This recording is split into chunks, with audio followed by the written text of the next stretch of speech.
know that over 90% of startups fail within their first year? What if I told you there's a simple approach that can help your startup succeed? Hello everyone, welcome to our channel where we explore practical strategies for achieving financial freedom.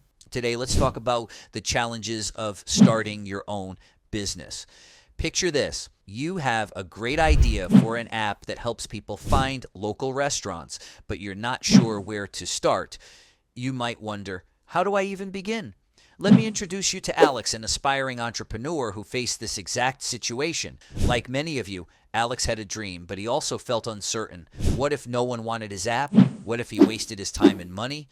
Feeling a bit lost, Alex decided to take action. He stumbled upon a book called The Lean Startup by Ries. This book opened his eyes to a smart way of building and managing startups. Instead of trying to create a perfect app right away, Alex learned about the concept of a minimum viable product, or MVP. This means starting with a simple version of your product that has just enough features to attract early users and test the idea. It's like trying a small taste before deciding to order the whole meal. By building an MVP, Alex could quickly gather feedback from real users. This is part of the build, measure, learn cycle, which is essential for startups. First, you create a basic version of your product, then measure how people respond, and finally, learn from that feedback to improve. Think about your own ideas for a moment. What if you could launch something simple and get feedback quickly? This is the beauty of the MVP approach. It allows you to learn and adapt without risking everything. Alex gathered his friends for a small launch party. He showed them his MPV, a basic app where users could enter their favorite food and see local restaurants. Sharing his work felt nerve-wracking, but Alex understood that feedback was crucial. After using the app, his friends provided honest opinions. Some loved it, while others found it confusing. While it was tough to hear, Alex recognized this as part of the learning process. He was gaining valuable insights that would help him improve.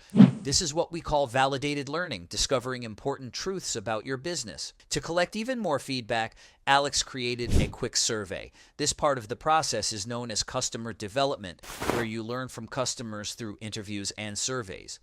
Ask questions like, what do you like? And what can be better? You'd be surprised at how much you can learn. Through this process, Alex realized that users wanted to see pictures of the dishes at the restaurants. This was a key moment for him, a chance to pivot his approach. Instead of just showing restaurant names, he decided to add photos and reviews of popular dishes.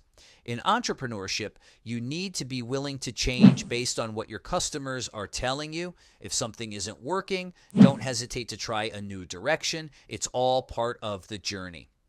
As he made these changes, Alex focused on innovation accounting. This means measuring progress and holding himself accountable. He tracked how many users engaged with the app and how often they returned. Instead of just looking at total downloads, Alex decided to dive deeper into the data. He wanted to measure what really mattered. Were people returning to the app? Were they finding value in what he was offering? This information helped him make informed decisions moving forward. After months of building, measuring, and learning, Alex felt ready to launch a better version of his app. When he released it to the public, he held his breath, wondering if people would like it. To his delight, they did. Users appreciated the engaging photos and easy-to-navigate design. Alex had found his product market fit. His app was meeting the needs of local diners. And guess what? You can find your fit too. Stay focused on understanding your audience and what they need. Throughout this journey, Alex also used agile development. This is a flexible way of working that emphasizes quick changes and collaboration. It allows you to respond swiftly to feedback and enhance your product. Alex practiced something called growth hacking as well. This is a smart, data-driven way to attract and keep customers. By analyzing his app's data, he could see what worked best and grow his user base effectively. Alex's story shows us that success is not just about having a great idea, it's about following the lean startup principles. By starting small, testing quickly, and learning all the time, he turned his idea into a successful business. Now let's summarize how you can launch a startup using a lean approach. Step 1, identify a problem. Start by researching the issues that people face and confirming whether this problem is significant enough to have a potential market for a solution. Step 2, Build a minimum viable product, MVP. Focus on creating a basic version of your product with just enough features to solve the problem and gather feedback. Be prepared to iterate and make changes based on early customer responses. Step 3, measure customer response. Track how customers interact with your MPV and analyze what's working and what isn't. This information is crucial for your next steps. Step 4, learn and adapt. If necessary, pivot your approach based on what you've discovered.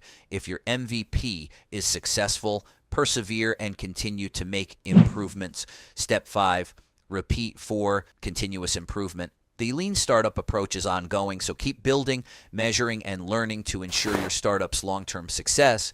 By following these steps and applying the principles of the lean startup, you can increase your chances of building a successful and sustainable business. If you found these insights valuable, give us a thumbs up and share your thoughts in the comments below. What's your biggest challenge in starting a business? Thank you for watching. See you in the next video.